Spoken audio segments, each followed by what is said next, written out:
Claire Bennett had wanted to be a mother for as long as she could remember. At 3 years old, she carried baby dolls everywhere she went. She wrapped them carefully in blankets, sang them lullabies, and insisted on feeding them at the dinner table beside her. Her older sister Lacey found it pathetic.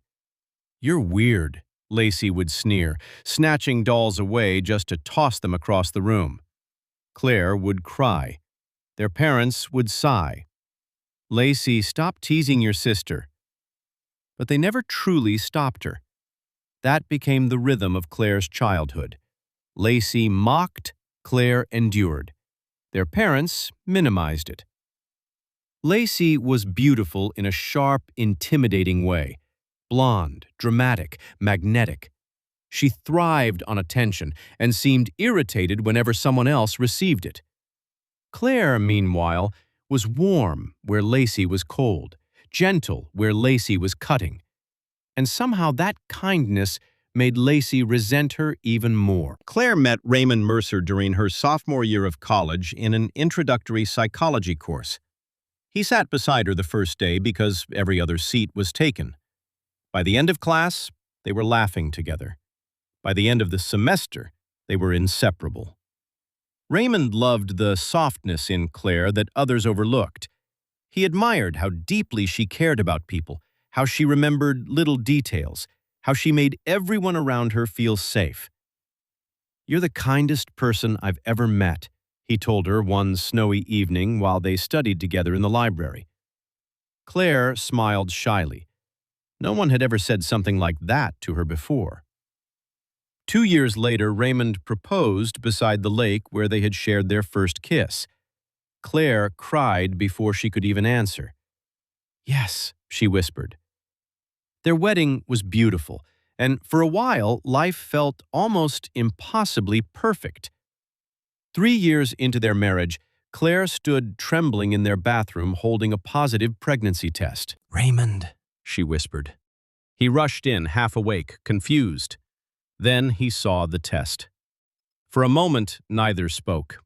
Then Raymond lifted her clean off the floor, laughing and crying at the same time. "We're having a baby?" Claire nodded tearfully. The months that followed became some of the happiest of her life. They painted the nursery pale yellow.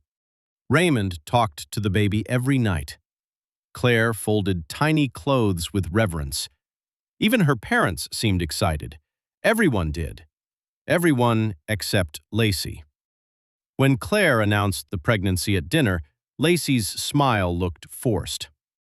"Well," she said dryly, sipping wine, "I guess someone had to reproduce eventually." Their mother scolded lightly. "Lacey." But Claire noticed something dark in her sister's eyes that night. Something bitter.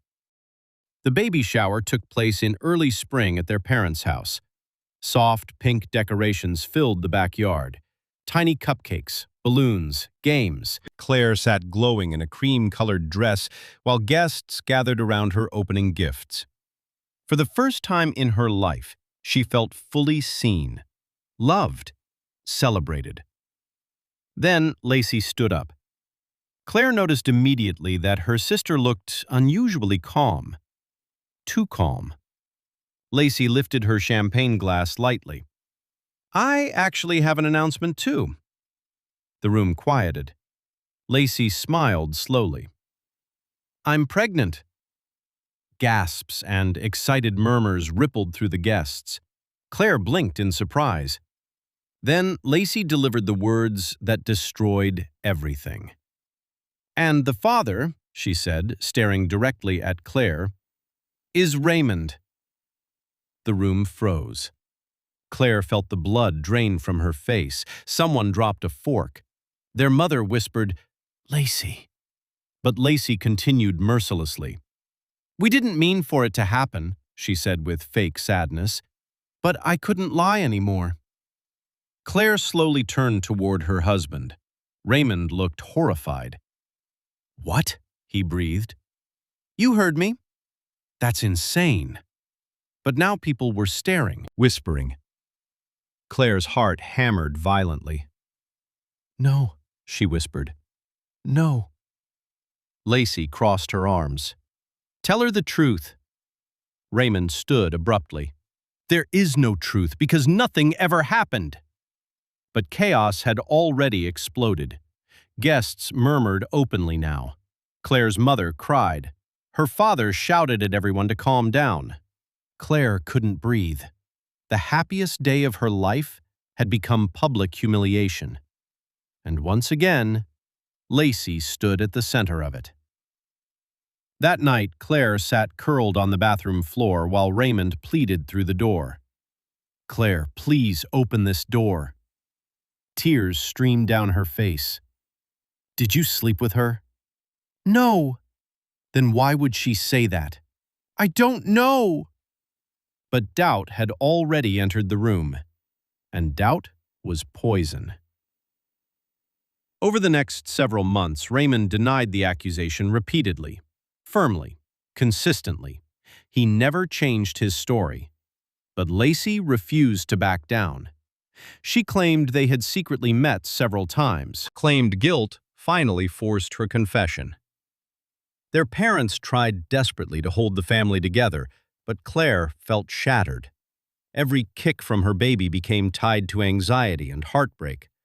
The pregnancy she had dreamed about her entire life became clouded by suspicion. People whispered behind her back. Some relatives quietly believed Lacey. Others didn't know what to believe. Claire hated all of it. 4 months later, Claire gave birth to a beautiful baby girl. The moment the nurse placed her daughter in her arms, Claire broke into tears. "She's perfect," Raymond whispered beside her. And for one precious moment, nothing else mattered. Not Lacey, not the lies, not the humiliation. Only this tiny life. They named her Emma Grace. But even in the hospital, the shadow lingered, because Lacey was visibly pregnant too, and everyone waited. 3 months later, Lacey gave birth to a baby boy. Claire refused to visit the hospital. She wanted nothing to do with her sister anymore. Then came the DNA test. Not Raymond, not even close.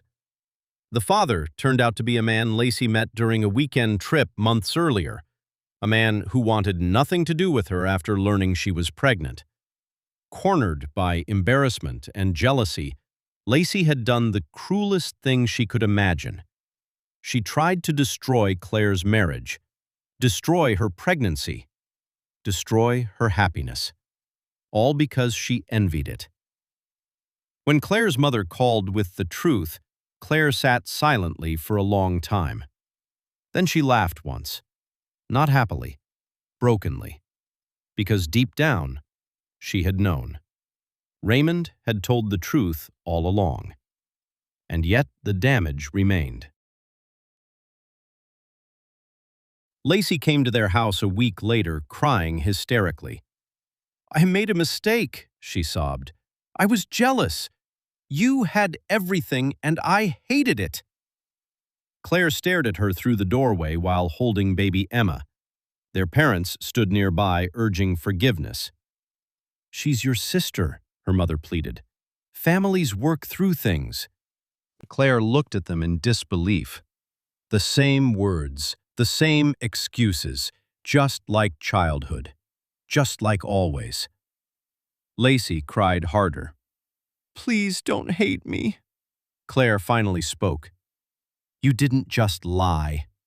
Her voice trembled with controlled fury.